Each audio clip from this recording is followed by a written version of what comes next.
Zkuste, když vidíte takovýhle vozidlo, co byste chtěli od toho řidiče? Říkám, to, co tady vidíte napsané, to je taky trošičku důležitý. A že tady ta bedna, to je pojízdná autodílna. Nová vozidla, nové tachografy.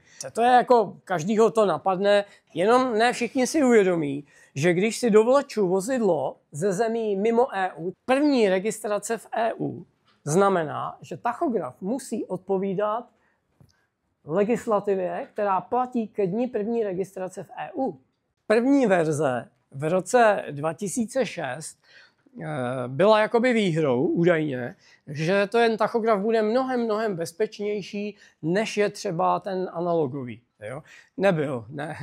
Oni se velmi rychle naučili, co se s tím dá dělat. Na druhou stranu on se dal ovlivnit tak asi 3 způsoby.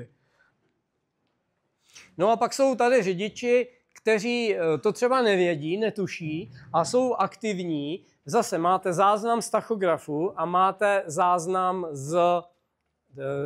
z karty. Jo? A když se na to podíváte, opět stejná situace. Neřekl bych, že by ti kontroloři nějak jako přimhuřovali oko. Oni ani nemůžou. Jo? Oni jsou tam trošku jinak založený v zahraničí a oni to neudělají. Řidič má jaký problém? Protože řidič nevede záznam předepsaným způsobem. Tak proč se vlastně ty smarty zaváděly? Já jsem to tady už říkal. Balíček mobility chtěl, aby se některé věci daly líp kontrolovat a proto musíme mít nové tachografy. Samozřejmě zjednodušuje to práci všem, ať už kontrolorům, anebo těm úředníkům, ale ti řidiči na to můžou leckdy docela dost doplatit. V zahraničí už tehdy měli Němci manipulaci s druhým snímačem, kdy jeden je na převodovce a druhý je v kabině.